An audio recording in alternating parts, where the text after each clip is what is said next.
Hi all. അപ്പോൾ ഇന്ന് നമ്മൾ പഠിക്കാൻ പോകുന്നത് rights of persons with disabilities act 2016 വന്ന ആക്റ്റാണ്. അപ്പോൾ നിങ്ങൾ ആലോചിക്കുമ്പോൾ 2016 വരെ നമുക്ക് അങ്ങനെ ഒരു ആക്റ്റ് ഒന്നും ഇല്ലായിരുന്നു. എന്തിനാണ് 2016 അങ്ങനെ ഒരു ആക്ട് വന്നത്? അതിൻ്റെ കാര്യം തന്നെ ആദ്യത്തെ പ്രിയാമ്പിൾ, അതായത് ഇൻട്രൊഡക്ഷനിൽ തന്നെ അവർ പറയുന്നുണ്ട്. ഓക്കെ, അതായത് നമ്മുടെ United Nations conventions on rights of persons with disabilities, അവർക്ക് വേണ്ടിയിട്ടൊരു യുണൈറ്റഡ് നേഷൻസ് കൺവെൻഷൻസ് വന്നു. ആ കൺവെൻഷൻ ആക്ച്വലി 2006 എപ്പോഴാണ് 2006 നിലവിൽ വന്നിട്ട് പിന്നെ നമ്മൾ അതിൽ എൻഫോഴ്സ് ചെയ്തൊരു ആക്ട് ഇറക്കുന്നത് 2016 അതിന് പിന്നിൽ ഒരുപാട് ആൾക്കാരുടെ ഫൈറ്റ്സും കേസ് ലോസും ഒക്കെ ഉണ്ട്. പക്ഷെ നമുക്ക് ജസ്റ്റ് ഈ ആക്ട് മാത്രം ജസ്റ്റ് നോക്കി പോവാം.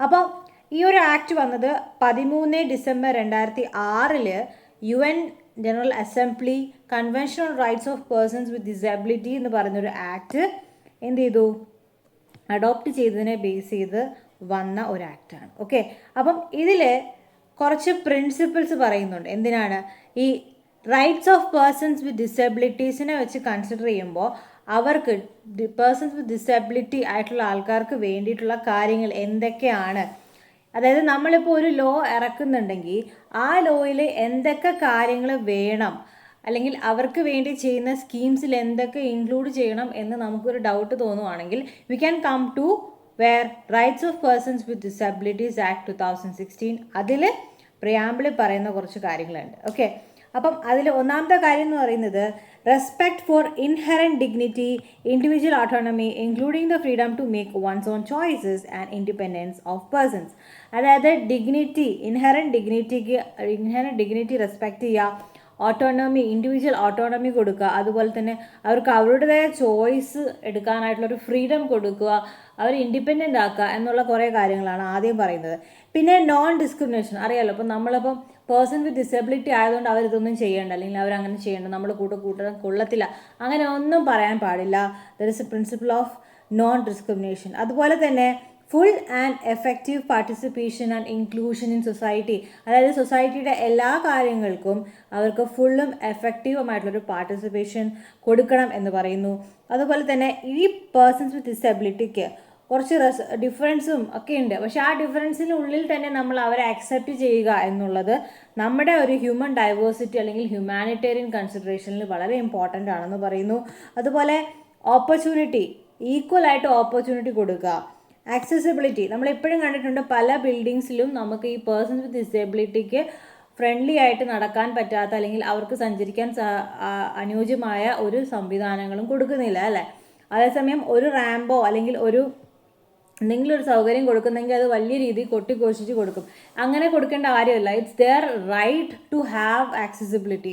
അപ്പോൾ ആ ആക്സസിബിലിറ്റി കൊടുക്കുന്നത് വലിയ കാര്യമായിട്ട് പറയാണ്ട് അത് എല്ലാ ഫണ്ടമെൻ്റലായിട്ടുള്ള എല്ലാ സ്ഥലങ്ങളിലും ആക്സസിബിലിറ്റി കൊടുക്കുക എന്ന് പറയുന്നത് ഗവൺമെൻറ് ചെയ്യേണ്ട ഗവൺമെൻറ്റിൻ്റെ റെസ്പോൺസിബിലിറ്റിയാണ്.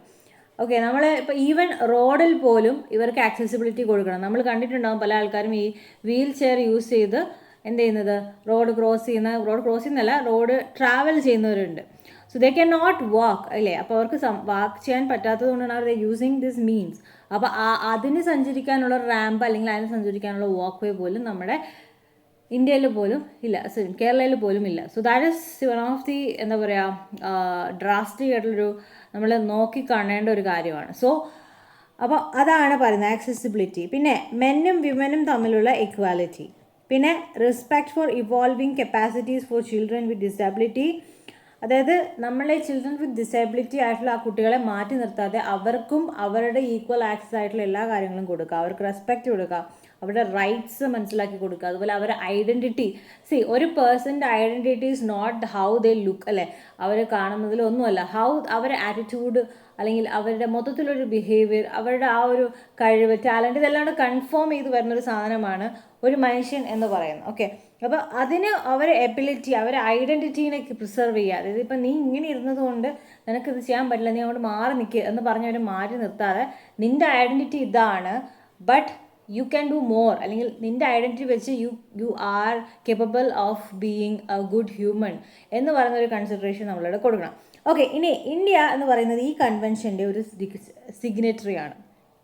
അങ്ങനെ ഈ കൺവെൻഷൻ ഇന്ത്യ October 2007 ഈ കൺവെൻഷൻ നമ്മൾ റാറ്റിഫൈ ചെയ്യുന്നത്. ഓക്കെ, അങ്ങനെ റാറ്റിഫൈ ചെയ്തപ്പോൾ 2007 റാറ്റിഫൈ ചെയ്ത് പിന്നെ 2016 വരെ വെയിറ്റ് ചെയ്യേണ്ടി വന്നു ഒരു ആക്ട് ഇറക്കാൻ, അല്ലേ? How I don't know, I cannot say anything but still.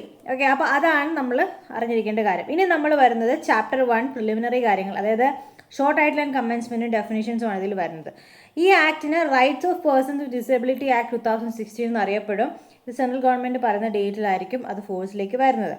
അത് 19 April 2017 ഗസറ്റിൽ പബ്ലിഷ് ചെയ്തത്. സോ അന്നാണിത് എഫക്റ്റിൽ വന്നത്. ഇനി നമ്മൾ ഡെഫിനിഷൻ നോക്കണം. വളരെ വളരെ ഇമ്പോർട്ടൻ്റ് ആണ് ഡെഫിനിഷൻ.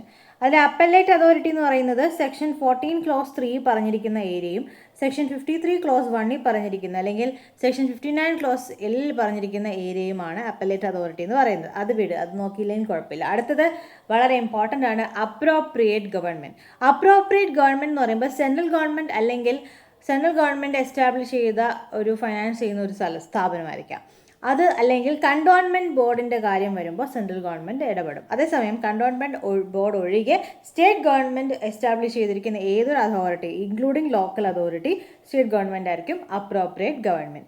ഇനി എന്താണ് ബാരിയർ? ഓക്കെ, ബാരിയർ എന്ന് വെച്ച് കഴിഞ്ഞാൽ ഒരു communication, cultural, economic, environmental, institution, political, social, attitudinal, structural factors, ഇതൊക്കെ തന്നെ ചിലപ്പോൾ ഒരു ഈ ഒരു ഡിസേബിൾ ആയിട്ടുള്ള ഒരാളിനെ അവരുടെ ഫുൾ എഫക്റ്റീവ് പാർട്ടിസിപ്പേഷൻ തടസ്സപ്പെടുത്തുന്നുണ്ടാവും. അപ്പോൾ അങ്ങനെ തടസ്സപ്പെടുത്തുന്ന ഫാക്ടേഴ്സാണ് ബാരിയേഴ്സ് എന്ന് പറയുന്നത്. ഉദാഹരണത്തിന് പറയുകയാണെങ്കിൽ, ഇപ്പോൾ നമ്മൾ നോക്കുവാണെങ്കിൽ കമ്മ്യൂണിക്കേഷൻ എന്നതായിരിക്കാം, അല്ല, ഒരു സോഷ്യൽ ബാരിയർ എന്ന് പറയുമ്പോൾ നമ്മൾ പറയുകയാണെങ്കിൽ, ഇപ്പോൾ ചില ആൾക്കാരെ നമ്മൾ മാറ്റുന്നത്, നിനക്കിത് പറ്റില്ല, നീ കാല് വയ്യാത്ത ആളാണ്, നീ അങ്ങനത്തെ ആളാണ്, നിനക്കത് ചെയ്യാൻ പറ്റില്ല, അങ്ങനെ പറയാൻ പാടില്ല. അതൊരു ബാരിയറാണ്. Okay, that's it. അതാണ് മനസ്സിലായി കാണും. കെയർ ഗിവർ എന്ന് വെച്ച് കഴിഞ്ഞാൽ പാരൻസും അതർ ഫാമിലി മെമ്പേഴ്സും വരും. ഈ പേഴ്സണെ കെയർ, സപ്പോർട്ട്, അസിസ്റ്റ് ചെയ്യുന്ന ആൾ. കെയർ, സപ്പോർട്ട്, അസിസ്റ്റ്, ഇങ്ങനെ 3 കാര്യങ്ങളും ചെയ്യുന്ന, പൈസയോടെ, വിത്ത് ഓർ വിത്തൗട്ട് പേയ്മെൻറ്റ് ചെയ്യുന്ന ആളിനെയാണ് കെയർ ഗിവർ എന്ന് പറയുന്നത്. സർട്ടിഫൈയിങ് അതോറിറ്റി എന്ന് പറയുന്നത് സെക്ഷൻ 56 Clause L പറയപ്പെടുന്ന അതോറിറ്റീനെയാണ് സർട്ടിഫൈയിങ് അതോറിറ്റി എന്ന് പറയുന്നത്. ഇനി എന്താണ് കമ്മ്യൂണിക്കേഷൻ? കമ്മ്യൂണിക്കേഷനിൽ എന്തൊക്കെ വരും അതെന്ന് വെച്ച് നോക്കുക. ലാംഗ്വേജ് വരും, ഡിസ്പ്ലേ ഓഫ് ടെക്സ്റ്റ് വരും, ബ്രെയിലി അറിയാലോ, ബ്രെയിലി ലിപി അറിയാലോ, ഇങ്ങനെ കുത്തു പോലെ. അപ്പോൾ ഈ കണ്ണ് കാണാൻ പറ്റാത്ത ആൾക്കാർക്ക് ഇതിൽ അത് ഫീൽ ചെയ്താണ് അവരറിയുന്നത്. അതുപോലെ tactile communication, sign, large print, accessible multimedia, written, audio, video, visual displays, sign language, plain language, human reader, augmentative and alternative modes and accessible information and communication technology. ഇതാണ് കമ്മ്യൂണിക്കേഷനിൽ വരുന്നത്. പിന്നെ കോമ്പീറ്റൻറ്റ് അതോറിറ്റി എന്ന് പറയുന്നത് section 49 പറയുന്ന അതോറിറ്റീനെയാണ് competent authority എന്ന് പറയുന്നത്. Discrimination എന്ന് പറയുമ്പോൾ ഡിസേബിലിറ്റീനെ റിലേറ്റ് ചെയ്ത് വരുമ്പോൾ എന്ത് ഡിസ്റ്റിങ്ഷൻ, എന്ത് എക്സ്ക്ലൂഷൻ, എന്ത് restriction, DER, distinction, exclusion, restriction, ഇത് വരുവാണ്. അതായത് ഒരാളുടെ റെക്കഗ്നിഷൻ, എൻജോയ്മെൻറ്റ് അല്ലെങ്കിൽ എക്സസൈസ് ഓഫ് ദെയർ റൈറ്റ്, അതിനെ ഡിസ്റ്റിങ്ക്റ്റ് ചെയ്യാണ്, എക്സ്ക്ലൂഡ് ചെയ്യാണ്, റെസ്ട്രിക്റ്റ് ചെയ്യുകയാണെങ്കിൽ ഡിസ്ക്രിമിനേഷൻ എന്ന് പറയും. On equal basis with other of all human rights and fundamental freedoms, ഒരു നോർമൽ ഹ്യൂമൻ ബീയിങ്ങിന് കിട്ടുന്ന അതേ ഫ്രീഡം തന്നെ വേണം ഈ ഫിസിക്കൽ പേഴ്സൺ വിത്ത് ഡിസബിലിറ്റി ഉള്ള ആൾക്കാർക്കും കിട്ടേണ്ടത്. They shall not be excluded, they shall not be distincted, they shall not be restricted, excluded or distinct based on their എന്താണ് whatever this barriers, ഞാൻ നേരത്തെ പറഞ്ഞ ബാരിയേഴ്സ് പ്രകാരം അവർ ഡിസ്ക്രിമിനേറ്റ് ചെയ്യാൻ പാടില്ല. സോ ഡിസ്ക്രിമിനേഷൻ എന്ന് പറഞ്ഞാൽ എന്തെങ്കിലും ഡിസ്റ്റിങ്ഷനോ എക്സ്ക്ലൂഷനോ റെസ്ട്രിക്ഷനോ based on the disability. Okay, ഇനി എസ്റ്റാബ്ലിഷ്മെൻറ്റ് എന്ന് വെച്ച് കഴിഞ്ഞാൽ ഗവൺമെൻറ്റോ അല്ലെങ്കിൽ പ്രൈവറ്റോ വരുന്നത്. പിന്നെ ഫണ്ട് എന്ന് പറയുന്നത് national fund, constitution under section 86. ഇനി ഗവൺമെൻറ് എസ്റ്റാബ്ലിഷ്മെൻറ്റ് എന്ന് വെച്ചാൽ എന്താണ്? അതായത് ഒരു കോർപ്പറേഷൻ അല്ലെങ്കിൽ സെൻട്രൽ ആക്ട് അല്ലെങ്കിൽ സ്റ്റേറ്റ് ആക്ട് അല്ലെങ്കിൽ അതോറിറ്റി അല്ലെങ്കിൽ ബോഡി അല്ലെങ്കിൽ controller aided by government local authority അല്ലെങ്കിൽ ഒരു government company. Section 2 companies act പറയുന്ന എല്ലാ സാധനങ്ങളും. അതുപോലെ ഡിപ്പാർട്ട്മെൻറ്റ് ഓഫ് ഗവൺമെൻറ്റും ഗവൺമെൻറ് എസ്റ്റാബ്ലിഷ്മെൻറ്റ് വരും. ഓക്കെ, ഇനി ഹൈ സപ്പോർട്ട് എന്ന് വെച്ച് കഴിഞ്ഞാൽ നമ്മൾ ഇൻറ്റൻസീവായിട്ട് സപ്പോർട്ട് കൊടുക്കണം. അത് ഫിസിക്കലി, സൈക്കോളജിക്കലി അല്ലെങ്കിൽ അതർവൈസ്. അത് ഒരു ബെഞ്ച് മാർക്ക് ഡിസബിലിറ്റി ആകുന്നു. ഡെയിലി ആക്ടിവിറ്റീസിന് ഒരു ബെഞ്ച് മാർക്ക് ഡിസബിലിറ്റി ആകുന്നു. അപ്പോൾ അങ്ങനെ വരുന്ന ആൾക്ക് നമ്മൾ ഒരു ഹൈ സപ്പോർട്ട് കൊടുത്തിട്ട് അവർക്ക് ഇൻഡിപെൻഡൻറ്റും ഇൻഫോംഡ് ഡിസിഷനും അവർക്ക് ആവശ്യമുള്ള ഫെസിലിറ്റി ആക്സസ് ചെയ്യുക, പല areas of life including education, employment, family, community life and treatment and therapy, ഇതിനെല്ലാത്തിനും പോകാൻ പറ്റുന്ന രീതിക്ക് സപ്പോർട്ട് കൊടുക്കുന്നതിനാണ് ഹൈ സപ്പോർട്ടാണ്. അത് ഇൻറ്റൻസീവ് സപ്പോർട്ടാണ്, ഫിസിക്കൽ, സൈക്കോളജിക്കൽ ഓർ അതർവൈസ്. അത് ബെഞ്ച് മാർക്ക് ഡിസബിലിറ്റി ഉള്ള ആൾക്കാർക്ക് വേണ്ടിയാണ്. അവരുടെ ഡെയിലി ആക്ടിവിറ്റീസ് ചെയ്യാൻ തന്നെ അവർക്ക് അത്രയും സപ്പോർട്ട് ആവശ്യമാണ്. അതിനെയാണ് ഹൈ സപ്പോർട്ട് എന്ന് പറയുന്നത്. ഇനി ഇൻക്ലൂസീവ് എഡ്യൂക്കേഷൻ. ഇൻക്ലൂസീവ് എന്ന് പറയുമ്പോൾ നമ്മൾ എപ്പോഴും മുന്നേ കേട്ടുള്ളത് സ്ത്രീകളുടെ കാര്യമായിട്ടാണ്. ഇതിൽ നമ്മൾ ഇൻക്ലൂസീവ് എഡ്യൂക്കേഷൻ എന്ന് പറയുമ്പോൾ നമ്മൾ ഈ പറയുന്ന ഫിസിക്കലി പേഴ്സൺസ് വിത്ത് ഡിസേബിലിറ്റി ഉള്ള ആൾക്കാർക്കും കൂടി കറക്റ്റായിട്ട് എഡ്യൂക്കേഷൻ കൊടുക്കുക, അവർക്കും കൂടി ആ ഒരു എഡ്യൂക്കേഷൻ കിട്ടുക. അതായത് ഈ ഡിസേബിലിറ്റി ഉള്ള ആൾക്കാർക്ക് എങ്ങനെയാണോ പഠിക്കാൻ പറ്റുന്നത് ആ രീതിക്കുള്ള മോഡ് ഓഫ് എഡ്യൂക്കേഷൻ കൊടുക്കുക. ഇനി ഇൻഫർമേഷൻ ആൻഡ് കമ്മ്യൂണിക്കേഷൻ ടെക്നോളജി അറിയാലോ, നമ്മളെ web related, electronic, print, telecom services, digital, virtual services ഒക്കെ ഇൻഫോർമേഷൻ ആൻഡ് കമ്മ്യൂണിക്കേഷൻ ടെക്നോളജി വരും. ഇനി നമ്മൾ വരാൻ പോകുന്നത് ഇൻസ്റ്റിറ്റ്യൂഷനാണ്. ഇൻസ്റ്റിറ്റ്യൂഷൻ എന്ന് വെച്ച് കഴിഞ്ഞാൽ reception, care, protection, education, training, rehabilitation, ഈ ആൾക്കാർക്ക് വേണ്ടിയിട്ടുള്ള എല്ലാ കാര്യങ്ങളും reception, care, protection, education, training and even rehabilitation. ഇനി എന്തെങ്കിലും ഇതേപോലത്തെ ഇനി അതർ ആക്ടിവിറ്റീസും അവർക്ക് ചെയ്യാം. ലോക്കൽ അതോറിറ്റി എന്ന് പറയുന്നത് അറിയാലോ, നമ്മുടെ മുനിസിപ്പാലിറ്റി, പഞ്ചായത്താണ്. കണ്ടോൺമെൻറ്റ് ബോർഡ് എന്ന് പറയുന്നത് കണ്ടോൺമെൻറ്റ്സ് ആക്ട് പ്രകാരം വന്നതാണ്. ഇനി വളരെ ഇമ്പോർട്ടൻ്റ് ആണ് persons with benchmark disability. Persons with benchmark disability എന്ന് വെച്ച് കഴിഞ്ഞാൽ not less than 40% of a specified disability ഉള്ള ആളിനെയാണ് നമ്മൾ ബെഞ്ച് മാർക്ക് ഡിസബിലിറ്റിയാണ്. അത് നമുക്ക് മെഷറബിൾ ടേംസിലൊന്നും അങ്ങനെ പറയാൻ പറ്റില്ല. അപ്പം മെഷറബിൾ ടേംസിൽ പറയാത്ത സമയമാണെങ്കിൽ അത് ആ സർട്ടിഫൈയിങ് അതോറിറ്റി എത്രയാണോ പറയുന്നത് അതായിരിക്കും ബെഞ്ച് മാർക്ക്. ബെഞ്ച് മാർക്ക് എന്ന് പറയുമ്പോൾ അറിയില്ല, നമ്മളിപ്പോൾ ഒരു ഇത്ര സാധനം വെക്കുമ്പോൾ നമ്മളൊരു ബെഞ്ച് മാർക്ക് വയ്ക്കും. അതായത് ഇത്രയ്ക്ക് മുകളിലാണെങ്കിൽ ഇങ്ങനെ, ഇത്രയ്ക്ക് താഴെയാണെങ്കിൽ ഇങ്ങനെ. അപ്പോൾ ആ ഒരു ബെഞ്ച് മാർക്കാണ് ഈ പറയുന്നത് 40%. അത് ചിലപ്പോൾ നമുക്ക് ചില സ്പെസിഫൈഡ് ഡിസബിലിറ്റിക്ക് പറയാം, ഓക്കെ, പക്ഷേ ചില നമുക്ക് മെഷറബിൾ ടേംസിൽ പറയാൻ പറ്റില്ല. അപ്പോൾ അതിൽ ഇതും വരും. സർട്ടിഫൈ അതോറിറ്റി പറയുകയാണ് ഇത് ബെഞ്ച് മാർക്ക് ഡിസബിലിറ്റി ആണെന്നുണ്ടെങ്കിൽ that will come under benchmark disability. ഇത് 2 Clause 6 പറയുന്നത്. ഇനി 2 Clause SC പറയുന്നത് പേഴ്സൺസ് വിത്ത് ഡിസബിലിറ്റി. അപ്പോൾ ആരാണത്? ലോങ് ടേം ആയിട്ട് ഫിസിക്കൽ, മെൻ്റൽ, ഇൻ്റലക്ച്വൽ അല്ലെങ്കിൽ സെൻസറി എന്ന് പറയുമ്പോൾ എന്താ, ചില ആൾക്കാർക്ക് ഫീൽ ചെയ്യാൻ പറ്റില്ല, ആലോചിക്കൂ അല്ലേ, ഫീൽ ചെയ്യാൻ പറ്റാത്ത ആൾക്കാരുടെ അവസ്ഥ ആലോചിക്കൂ. അപ്പം അത് ഭയങ്കര ഇതാണ്. അപ്പോൾ ഈ ചിലപ്പോൾ നമ്മൾ പറയുന്നത് നമ്മളെ എന്താ പറയുക, ഹെലൻ കെല്ലർ പുള്ളിക്കാരിക്ക് കണ്ടുകൂടാ, പക്ഷേ ഹെർ സെൻസ് ഓഫ് ടച്ച് എന്ന് പറയുന്നത് ഭയങ്കര heightened in the sense very improved ആണ്. അപ്പോൾ ഈ കണ്ണ് കാണാൻ പറ്റാത്ത കഴിവും കൂടെ ദൈവം ഈ കൈക്ക് കൊടുത്തു എന്നുള്ളതാണ് നമ്മൾ വായിച്ച് കേട്ടിട്ടുള്ളത്. സോ ഈ ഹെലൻ കെല്ലറിൻ്റെ കാര്യം പറയുമ്പോൾ അതുപോലെ തന്നെയാണ്. അതായത് ഇപ്പോൾ സെൻസറി ഇമ്പയർമെൻറ്റ് ഇല്ലാത്ത അവസ്ഥ ആലോചിക്കുക, ഫീൽ ചെയ്യാൻ പറ്റാത്ത അവസ്ഥ ആലോചിക്കുക. സോ ദാറ്റ്സ് വെരി അല്ലേ, നമ്മളിപ്പോൾ നോർമലായിട്ടുള്ള എല്ലാ ആൾക്കാരും ഷുഡ് ബി വെരി ലക്കി, അല്ലെങ്കിൽ should be very grateful to the god. നമ്മൾ അങ്ങനെ ഒന്നും വരാതെ നമുക്ക് എന്താ പറയുക നോർമലായിട്ട് വർക്ക് ചെയ്യാൻ പറ്റുന്നൊരു ഹെൽത്തി ആയിട്ടുള്ളൊരു ബോഡി കിട്ടിയിട്ടുണ്ട്, വേറെ വലിയ അസുഖമൊന്നും വരാതെ അല്ലേ. അപ്പോൾ അത് നമ്മൾ should be grateful for that.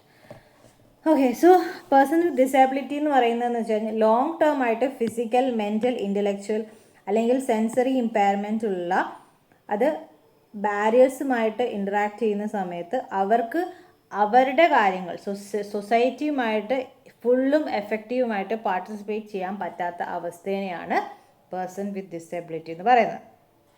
Okay, ഇനി person with disability having high support needs. നമ്മൾ നേരത്തെ ഹൈ സപ്പോർട്ട് എന്താണെന്ന് പഠിച്ചു. അപ്പോൾ ഹൈ സപ്പോർട്ട് ആവശ്യമുള്ള ആളെന്ന് വെച്ച് കഴിഞ്ഞാൽ ആരാണ്? അതായത് ബെഞ്ച് മാർക്ക് ഡിസബിലിറ്റി ഉള്ള പേഴ്സണാണ്, but he need high support. അതാണ് person with disability having high support needs. അപ്പം 2RST ഇത്രയും ഇമ്പോർട്ടൻ്റ് ആണ്. ഇനി പ്രിസ്ക്രൈബ്ഡ് എന്ന് വെച്ച് കഴിഞ്ഞാൽ ഈ റൂൾസ് പ്രകാരം പറയുന്നതാണ്. പ്രൈവറ്റ് എസ്റ്റാബ്ലിഷ്മെൻറ്റ് എന്താണെന്ന് നിങ്ങൾക്ക് അറിയാം, ഞാൻ പ്രത്യേകിച്ച് അതെടുത്ത് പറയുന്നില്ല. ഇനി ഇമ്പോർട്ടൻ്റ് ആയിട്ടുള്ള കാര്യം മാത്രം പറഞ്ഞു പോകാം. പബ്ലിക് ബിൽഡിംഗ് എന്ന് വെച്ച് കഴിഞ്ഞാൽ അതിൽ ഗവൺമെൻറ്റും വരും, പ്രൈവറ്റ് ബിൽഡിങ്ങും വരും. അത് പബ്ലിക് ഒരു ലാർജ് ആയിട്ട് അത് യൂസ് ചെയ്യുകയാണ്. എന്തിനൊക്കെയാണ്? Education, vocation, workplace, commercial activities, public utilities, religion, cultural, leisure, recreational activities, medical, health services, law enforcement agencies, reformatories, judicial forums, railway stations, platforms, roadways, bus stands, terminus, airports, waterways. ഇത് ഞാൻ ഇങ്ങനെ പറയുന്നത് ചിലപ്പം options ആയിട്ട് ചോദിക്കാം. A B C teacher of the following are public buildings. Definition എന്ന് പറയുന്നതാണ് ഒരു ആക്ടിൻ്റെ ഏറ്റവും ഇമ്പോർട്ടൻറ്റ് പാർട്ട്. ഇപ്പോൾ നിങ്ങൾ ആക്റ്റേ വായിച്ചില്ലെങ്കിൽ പോലും just read definition and go, you will get at least 1 to 2 questions from the definition section. Okay, അപ്പം പബ്ലിക് ബിൽഡിംഗ് എന്ന് പറയുന്നത് ഗവൺമെൻറ്റും ഇൻക്ലൂഡ് ചെയ്യും, പ്രൈവറ്റ് ബിൽഡിങ്ങും ഇൻക്ലൂഡ് ചെയ്യും. അത് പബ്ലിക് ജനറലി നമ്മൾ ഈ പറയുന്ന എല്ലാ കാര്യങ്ങൾക്കും യൂസ് ചെയ്യുന്നതാണ്. പബ്ലിക് ഫെസിലിറ്റീസ് ആൻഡ് സർവീസ് എന്ന് പറയുമ്പോൾ നമ്മൾ പബ്ലിക്കിന് വേണ്ടി കൊടുക്കുന്ന, ഞാൻ നേരത്തെ പറഞ്ഞാൽ ഹൗസിങ്, എഡ്യൂക്കേഷൻ, വൊക്കേഷൻ, എംപ്ലോയ്മെൻറ്റ്, അതെല്ലാം വരും. ഓക്കെ, ഇനി റീസണബിൾ അക്കോമഡേഷൻ എന്ന് വെച്ച് കഴിഞ്ഞാൽ ഒരാൾക്ക് ആവശ്യമുള്ള നെസസറിയും അപ്രോപ്രിയേറ്റുമായിട്ടുള്ള അഡ്ജസ്റ്റ്മെൻറ്റ്സ് ഒക്കെ വരുത്തി ഭയങ്കര ഡിസ്പ്രപ്പോർഷനേറ്റ് അല്ലാത്ത രീതിക്ക് ഒരു ബർഡൻ കൊടുക്കാതെ ഒരു മനുഷ്യന്, ഒരു ഡിസേബിലിറ്റി ആയിട്ടുള്ള മനുഷ്യന് അവരുടെ എൻജോയ്മെൻറ്റ് ഓഫ് റൈറ്റ് കറക്റ്റായിട്ട് എക്സസൈസ് ചെയ്യാൻ പറ്റുന്നു എന്നുണ്ടെങ്കിൽ that is reasonable accommodation. Necessary ആയിരിക്കണം, അപ്രോപ്രിയേറ്റ് ആയിരിക്കണം.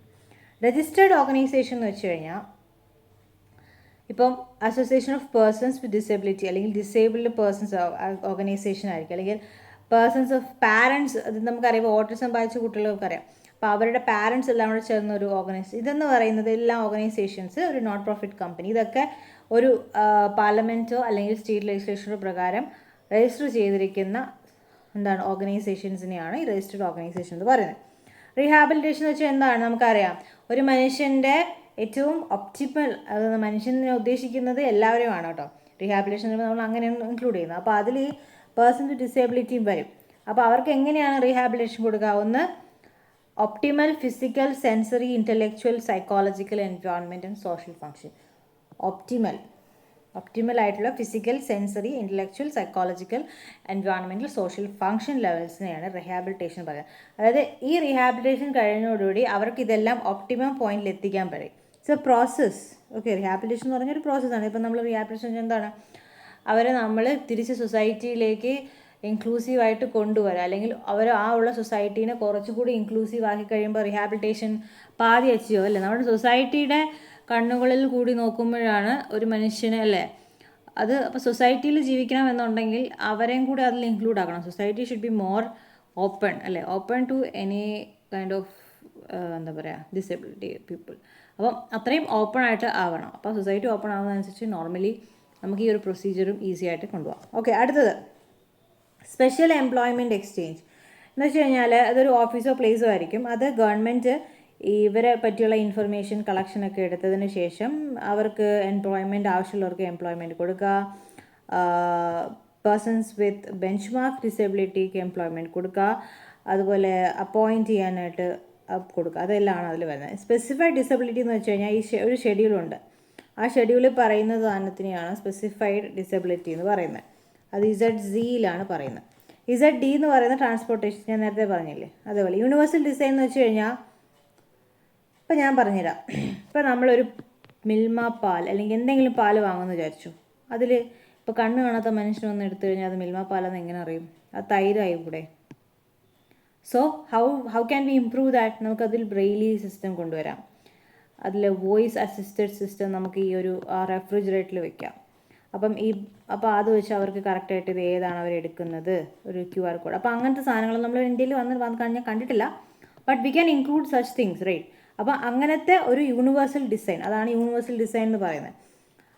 Design of products, environments, program, services to be usable by all people to the greatest extent possible without a need for adaptation or specialized design assistive device including advanced technology for particular group with persons with disability. ഇത്രയേ ഉള്ളൂ. Universal design എന്ന് പറയുന്നത് ഇപ്പോൾ ആര് വന്നാലും അതെടുക്കാൻ പറ്റണം. ആ ഒരു സ്പെസിഫൈഡ് പ്രൊഡക്റ്റ് എടുക്കാൻ പറ്റണം. അവരുടെ കൺഫ്യൂഷൻ വരാൻ പാടില്ല, വേറൊരാളുടെ ഹെൽപ്പ് വരാൻ പാടില്ല. ദേ ക്യാൻ അതായത് ഞാൻ നേരത്തെ പറഞ്ഞ ഇൻഡിപെൻഡൻ്റ് ആയിട്ട് അവർക്ക് ഡിസിഷൻസ് എടുക്കാൻ പറ്റുന്ന ഒരു ടൈമിലേക്ക് നമ്മളിത് എത്തിക്കഴിഞ്ഞാൽ I think we can say we have established as A democratic society അല്ലേ. ഓക്കെ, അപ്പോൾ നമുക്കിനി ചാപ്റ്റർ 2ലേക്ക് പോവാം. ഇവരുടെ റൈറ്റ്സും എൻടൈറ്റിൽമെൻറ്റ്സിനെ പറ്റിയാണ് ചാപ്റ്റർ 2 പറയുന്നത്. അതിൽ സെക്ഷൻ 3 ആണ് ആദ്യം. സെക്ഷൻ 3 പറയുന്നത് വെച്ച് കഴിഞ്ഞാൽ ഇക്വാലിറ്റി ആൻഡ് നോൺ ഡിസ്ക്രിമിനേഷൻ. എന്താണ് ഇക്വാലിറ്റി ആൻഡ് നോൺ ഡിസ്ക്രിമിനേഷൻ? അപ്പോൾ ഗവൺമെൻറ് ഇവർക്കെല്ലാം റൈറ്റ് ടു ഇക്വാലിറ്റി ഉണ്ടാകണം, അല്ലെങ്കിൽ ലൈഫ് അവരുടെ ഡൈഗ്നിറ്റിയോടെ റെസ്പെക്റ്റോടെ ജീവിക്കും. നമ്മൾ ആർട്ടിക്കിൾ 21 ഇല്ലേ, article 21 shall be applicable to എന്നുള്ള രീതിക്ക് ഗവൺമെൻറ് അതിനുള്ള എല്ലാ കാര്യങ്ങളും ചെയ്യണം. Appropriate government. Okay, appropriate government ആണ് നമ്മൾ നേരത്തെ പഠിച്ചത് സെൻട്രൽ ഗവൺമെൻറ്റും state government. Central government in case of എന്താണ് ഓരോ ബോഡീസ് വിച്ച് ഇസ് എന്താണ് under the control of central government. State government state government control, അതിൽ കണ്ടോൺമെൻറ്റ് ബോർഡ് വരില്ല, സെൻട്രൽ ഗവൺമെൻറ് ആയിരിക്കും കണ്ടോൺമെൻറ്റ് ബോർഡ് നോക്കുന്നത്. അപ്പോൾ അപ്രോപ്രിയേറ്റ് ഗവൺമെൻറ് എന്ന് പറയുന്നത് അവർ ഈ ആൾക്കാരുടെ കപ്പാസിറ്റി യൂസ് ചെയ്ത് അത് യൂട്ടിലൈസ് ചെയ്തിട്ട് അവർക്ക് അപ്രോപ്രിയേറ്റ് എൻവയോൺമെൻറ്റ് കൊടുക്കുക. അതുപോലെ തന്നെ ആരും ഡിസ്ക്രിമിനേറ്റ് ചെയ്യപ്പെടാൻ പാടില്ല on the ground of disability unless it is shown that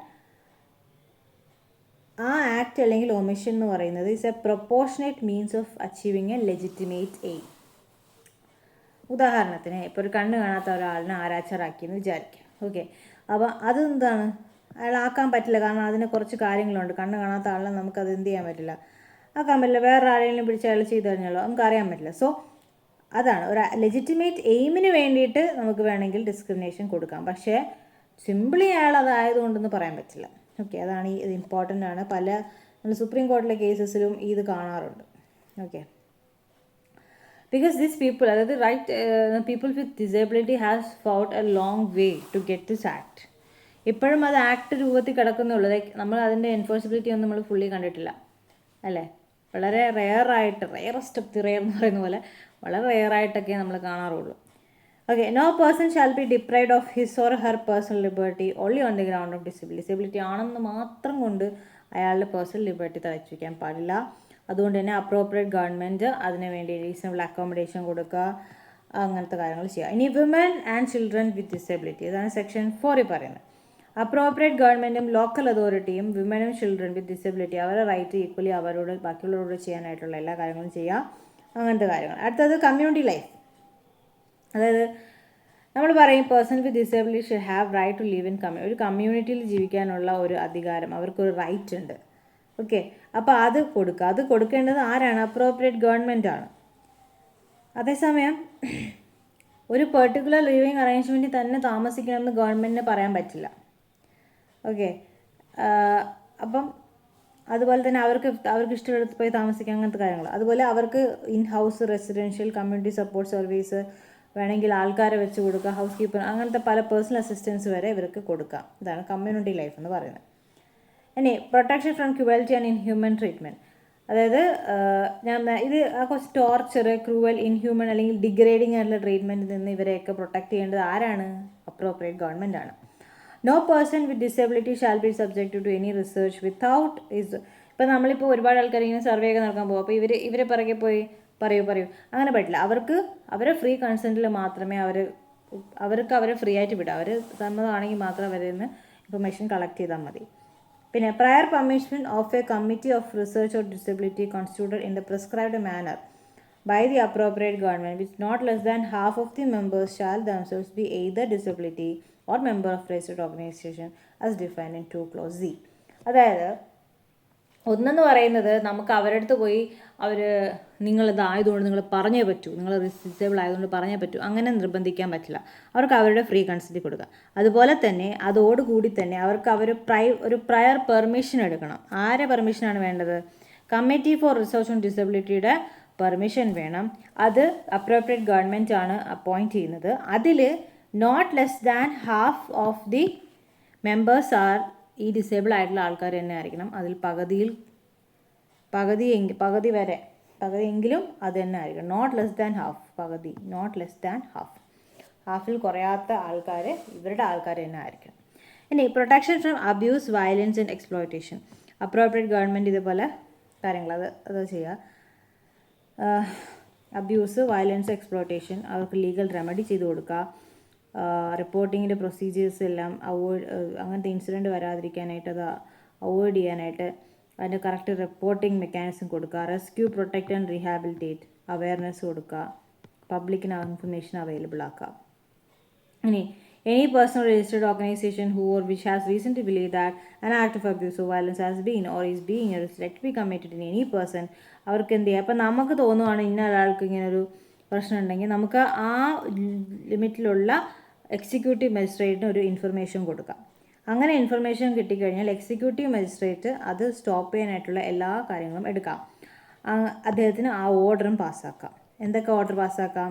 വിക്ടിമിനെ rescue ചെയ്ത് ഇങ്ങോട്ട് കൊണ്ടുവരിക, റീഹാബിലിറ്റ് ചെയ്യുക, സേഫ് കസ്റ്റഡി കൊടുക്കുക, അവർക്ക് പ്രൊട്ടക്റ്റീവ് കസ്റ്റഡി കൊടുക്കുക, അവർക്ക് മെയിൻ്റനൻസ് കൊടുക്കുക, അങ്ങനത്തെ കാര്യങ്ങളെല്ലാം കൊടുക്കാം. അതേപോലെ പോലീസ് ഓഫീസറിനൊരു കംപ്ലയിൻറ്റ് കിട്ടുകയാണ്, അല്ലെങ്കിൽ പോലീസ് ഓഫീസർ വേറൊരു വഴി അറിയുകയാണ് ഇവർക്ക് ഇതുപോലെ ഒരു അബ്യൂസ് വയലൻസ് ഉണ്ടെന്നുണ്ടെങ്കിൽ അവർക്ക് അഗ്രീഡ് പേഴ്സണെ ഇങ്ങനെ ഇൻഫോം ചെയ്തതിന് ശേഷം അവരെ റൈറ്റ് ഇന്ന റൈറ്റ് ഉണ്ട്, ഇന്ന വഴി നിങ്ങൾക്ക് റൈറ്റ് ഉണ്ട്, എക്സിക്യൂട്ടീവ് മജിസ്ട്രേറ്റിന് പരാതി കൊടുക്കാം, ഇങ്ങനെ ചെയ്യാം, അവർക്ക് right to free legal aid ഉണ്ട്. അത് വളരെ ഇമ്പോർട്ടൻ്റ് ആണ്. നമ്മൾ ലീഗൽ സർവീസ് അതോറിറ്റി ആക്ട് ഉണ്ട്, അത് പ്രകാരം ഈ പേഴ്സൺ വിത്ത് ഡിസേബിലിറ്റിക്ക് ഫ്രീ ലീഗൽ എയ്ഡാണ് കേട്ടോ, അത് ഇമ്പോർട്ടൻ്റ് ആണ്. അപ്പം ഫ്രീ ലീഗൽ എയ്ഡ് കിട്ടുന്ന ഒരാൾ പേഴ്സൺസ് വിത്ത് ഡിസേബിലിറ്റി ആണ്. ഇനി അവർക്ക് നിയറസ്റ്റ് ഓർഗനൈസേഷൻ ഇൻസ്റ്റിറ്റ്യൂഷനിൽ പോയി റീഹാബിലിറ്റേഷൻ തേടാം, കംപ്ലയിൻറ്റ് ഫയൽ ചെയ്യാം, ഇങ്ങനത്തെ കാര്യങ്ങളെല്ലാം ഉണ്ട്. ഇനി ആ അലീജ്ഡ് ആക്ട്, ഇപ്പോൾ ഒരാൾക്കെതിരെ നമ്മളൊരു ആക്ട് നടന്നു എന്ന് പറഞ്ഞില്ലേ, ആ ആക്ട് എന്ന് പറയുന്നത് ഒരു പീനൽ ഒഫൻസ് ആണ്. അതായത് IPC പ്രകാരം ശിക്ഷിക്കാവുന്ന ഒരു ഒഫൻസ് ആണെന്നുണ്ടെങ്കിൽ, അല്ലെങ്കിൽ വേറെ ഏതെങ്കിലും നിയമപ്രകാരം അത് ശിക്ഷ കിട്ടാവുന്ന ഒരു കുറ്റമാണെന്നുണ്ടെങ്കിൽ അവർക്കത് നേരെ ഫോർവേഡ് ചെയ്യാം. ആർക്ക് ഫോർവേഡ് ചെയ്യാം? He may forward the complaint to judicial or metropolitan magistrate. ആ ജൂറിസ്ഡിക്ഷൻ കൈകാര്യം ചെയ്യാൻ ഉള്ള പവറുള്ള ഒരാൾക്ക് ഇവർക്ക് ജുഡീഷ്യൽ അല്ലെങ്കിൽ മെട്രോപൊളിറ്റൻ മജിസ്ട്രേറ്റിനേക്ക് ഇവർക്ക് ഫോർവേഡ് ചെയ്ത് കൊടുക്കാം. ഇനി പ്രൊട്ടക്ഷൻ ആൻഡ് സേഫ്റ്റിയാണ്. ഓക്കെ, ഞാൻ നേരത്തെ പറഞ്ഞ പോലെ തന്നെ armed conflict, humanitarian emergency, natural disaster, ഇതിലൊക്കെ അവർക്ക് ഹൈ പ്രയോറിറ്റിയാണ്. ഹൈ പ്രയോറിറ്റി മാത്രമല്ല ഈക്വൽ പ്രയോറിറ്റിയാണ്. ബട്ട് സ്റ്റിൽ നമ്മൾ കുറേ കൂടി അവരെ കൺസിഡർ ചെയ്യണം, മനസ്സിലായില്ല? കാരണം ഒരു ഡിസാസ്റ്റർ ഇല്ലാണ്ട് തന്നെ അവർക്ക് അവരുടെ റൈറ്റ്സ് പ്രൊട്ടക്റ്റഡ് അല്ല. സോ ഒരു ഡിസാസ്റ്റർ വന്നു കഴിയുമ്പോൾ അവരവസ്ഥ ആലോചിച്ച് നോക്കും അല്ലേ, പെട്ടുപോകുന്ന അവസ്ഥ. അപ്പോൾ അവർക്ക് ഇവരെ പോലെ തന്നെ നോർമൽ ആയിട്ടുള്ള എന്താണ് ഡിസബിലിറ്റി ഇല്ലാത്ത ആളിനെ പോലെ തന്നെ അവർക്കും ഈക്വലായിട്ട് പ്രൊട്ടക്ഷനും സേഫ്റ്റിയും കൊടുക്കാം. അതിന് നാഷണൽ ഡിസാസ്റ്റർ മാനേജ്മെൻറ്റ് അതോറിറ്റിയും സ്റ്റേറ്റ് ഡിസാസ്റ്റർ മാനേജ്മെൻറ്റ് അതോറിറ്റിയും ഇവർക്ക് വേണ്ടിയിട്ടുള്ള കാര്യങ്ങളെല്ലാം കൊണ്ടുവരണം. Okay, district disaster management authority അവരുടെ ഡീറ്റെയിൽസ് എടുത്ത് വെക്കണം. ഇത്ര ആൾക്കാരാണ് ഇന്ന ഏരിയയിലുള്ളത്, അപ്പോൾ എങ്ങനെയാണ് അവരെ എങ്ങനെ റെസ്ക്യൂ ചെയ്യാം, ഇതൊക്കെ ഡിസ്ട്രിക്ട് അത് പ്രിപ്പയർനെസ്സിൽ കൊണ്ടുവരണം. ഓക്കെ, ഇനി NDMAയും SDMAയും രണ്ടുപേരും ഡിസാസ്റ്റർ മാനേജ്മെൻറ്റിലാണ്. അതേസമയം DDMA district disaster management authority ഇവരെ റെക്കോർഡ് കീപ്പ് ചെയ്തിട്ട് ഡിസാസ്റ്റർ പ്രിപ്പയർനെസ് എന്ന് വെച്ചാൽ എന്താണ്, ഒരു ഡിസാസ്റ്റർ നടക്കുന്നതിന് മുന്നേ അതിന് കറക്റ്റായിട്ട് നമ്മൾ ഡിസാസ്റ്റർ വന്നു കഴിഞ്ഞാൽ എങ്ങനെ നമ്മൾ അതിനെ റെസ്പോണ്ട് ചെയ്യും എന്നുള്ളതാണ് ഡിസാസ്റ്റർ പ്രിപ്പയർനെസ്.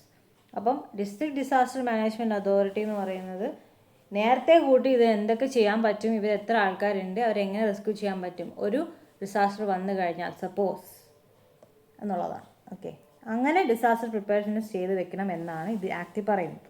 ഓക്കെ, എത്രത്തോളം ചെയ്യുന്നത് നമുക്കറിയില്ല. ഹോപ്പ്ഫുള്ളി ദേ ആർ ഡൂയിങ് അല്ലേ.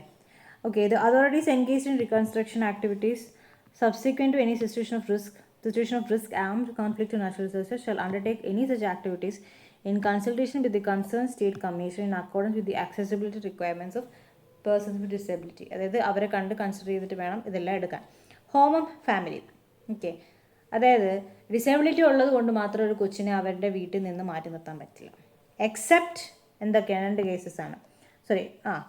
എക്സെപ്റ്റ് കോടതിയുടെ ഒരു ഓർഡർ ഉണ്ടെങ്കിൽ അതും കുട്ടിയുടെ best interest of the child. നിങ്ങൾ ജുവനൈൽ ജസ്റ്റിസ് ആക്ട് പഠിച്ചിട്ടുണ്ടെങ്കിൽ അറിയായിരിക്കും best interest of the child. അതായത് ഇപ്പോൾ നമ്മൾ ജുവനൈലിൽ മാത്രമല്ല ഫാമിലി കേസസിലും നമ്മൾ എപ്പോഴും നോക്കുന്നത് ബെസ്റ്റ് ഇൻട്രസ്റ്റ് ഓഫ് ദി ചൈൽഡാണ്. അതായത് കുട്ടിയുടെ ഹോൾ ആയിട്ടുള്ള എൻവയോൺമെൻറ്റിന് അവൻ്റെ വളർച്ചയ്ക്ക് ഏതാണ് ഏറ്റവും ബെസ്റ്റ് ഇൻട്രസ്റ്റ്, കുട്ടിയുടെ താല്പര്യം നോക്കും, അതിൻ്റെ കൂട്ടത്തിൽ കുട്ടിയുടെ താല്പര്യം നോക്കും, അതാണ് ബെസ്റ്റ് ഇൻട്രസ്റ്റ്. അപ്പം കോടതിയുടെ ഓർഡർ ഇല്ലാണ്ട് ഒരു കുഞ്ഞിനെയും ഡിസേബിൾ ആണെന്നും പറഞ്ഞുകൊണ്ട് എന്ത് ചെയ്യാൻ പാടില്ല, മാറ്റി നിർത്താൻ പാടില്ല. ഓക്കെ, ഇപ്പോൾ വേറെ പാരൻസിന് അവർക്ക് കൊച്ചിനെ നോക്കാൻ പറ്റില്ല എന്നുണ്ടെങ്കിൽ ആ കൊച്ചിനെ അവരെ നിയർ അല്ലെങ്കിൽ അവരെ റിലേഷൻസിലേക്ക് കൊടുക്കുകയാണ്. അത് കോടതിയായിരിക്കും കൊടുക്കുന്നത്, കോമ്പീറ്റൻറ്റ് കോർട്ട് കൊടുക്കും. അത് നടന്നില്ല എന്നുണ്ടെങ്കിൽ ആ ഒരു ഫാമിലി സെറ്റിങ്ങിൽ ഒരു കമ്മ്യൂണിറ്റി ക്രിയേറ്റ് ചെയ്ത് കൊടുക്കാം. അത് നടന്നില്ല എന്നുണ്ടെങ്കിൽ ഷെൽട്ടർ ഹോമിലേക്ക് വിടാം. ഇത്രയാണ് ഹോം ആൻഡ് ഫാമിലി പറയുന്നത്. റീപ്രൊഡക്റ്റീവ് റൈറ്റ്സ്, അതായത് അവരുടെ റീപ്രൊഡക്റ്റീവും ഫാമിലി പ്ലാനിങ്ങിനെയും പറ്റിയിട്ട് ഗവൺമെൻറ് അവർക്ക് അറിയിച്ചു കൊടുക്കുക, ഇൻഫർമേഷൻ കൊടുക്കുക. അതുപോലെ തന്നെ അവർ മെഡിക്കൽ പ്രൊസീജിയേഴ്സ് ഇവരിങ്ങനെ ആയതുകൊണ്ട് അങ്ങനെ ആവും എന്ന് പറഞ്ഞുകൊണ്ട് എന്ത് ചെയ്യാൻ പാടില്ല, മാറ്റാൻ പാടില്ല. അതുപോലെ തന്നെ ഇൻഫെർട്ടിലായി പോവും ഇങ്ങനെ ചെയ്താൽ, അങ്ങനെ അൺഇൻഫോംഡ് ആയിട്ടൊരു ഡിസിഷനും ചെയ്യാൻ പാടില്ല. അവരെ മനസ്സിലാക്കിപ്പിച്ച് അവരെ കൺസെൻറ്റ് എടുത്തുകൊണ്ട് മാത്രമേ അവരെ എന്ത് കാര്യങ്ങളും റീപ്രൊഡക്റ്റീവ് ആയിട്ടുള്ള എന്ത് കാര്യവും ചെയ്യാവൂ. ഇനി ഇലക്ഷൻ കമ്മീഷൻ ഓഫ് ഇന്ത്യയും സ്റ്റേറ്റ് ഇലക്ഷൻ കമ്മീഷൻ ഓഫ് ഇന്ത്യയും എല്ലാ ആൾക്കാർക്കും, എല്ലാ ഡിസബിലിറ്റിയുള്ള ആൾക്കാർക്കും അവർക്ക് ആവശ്യമുള്ള രീതിക്കുള്ള ഇൻഫർമേഷൻ അവർക്ക് വേണ്ട രീതിയിൽ കമ്മ്യൂണിക്കേറ്റ് ചെയ്ത് പറഞ്ഞു കൊടുക്കണം. അവർക്ക് ആയ രീതിയിൽ കമ്മ്യൂണിക്കേറ്റ് ചെയ്ത് പറഞ്ഞു കൊടുക്കണം. Access to justice, appropriate government എന്ത് ചെയ്യണം, ഈ ഡിസബിലിറ്റി ആൾക്കാർക്ക് അവർക്ക് ഏത് ട്രൈബ്യൂണലും അതോറിറ്റിയും കമ്മീഷനും എന്ത് ബോഡിയും അവർക്ക് ജുഡീഷ്യൽ, ക്വാസി ജുഡീഷ്യൽ, ഇൻവെസ്റ്റിഗേറ്റീവ് പവേഴ്സുള്ള എന്ത് പവറുള്ള ബോഡീസിൽ പോയി കഴിഞ്ഞാലും അവർക്ക് ഡിസബിലിറ്റീൻ്റെ ബേസിൽ ഡിസ്ക്രിമിനേഷൻ വരാൻ പാടില്ല. അത് എൻഷുർ ചെയ്യേണ്ടത് കടമ ആർക്കാണ്? അപ്പോഴും അപ്രോപ്രിയേറ്റ് ഗവൺമെൻറ്റിനാണ്.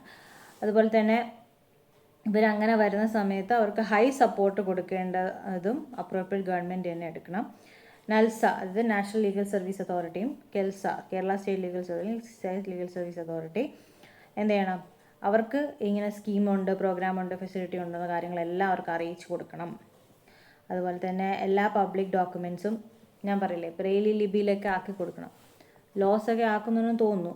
അപ്പോൾ എല്ലാ പബ്ലിക് ഡോക്യുമെൻറ്റ്സും ഇവർക്ക് ആക്സസിബിൾ ആയിട്ടുള്ള ഫോമാറ്റ്സിൽ കൊണ്ടുവരിക.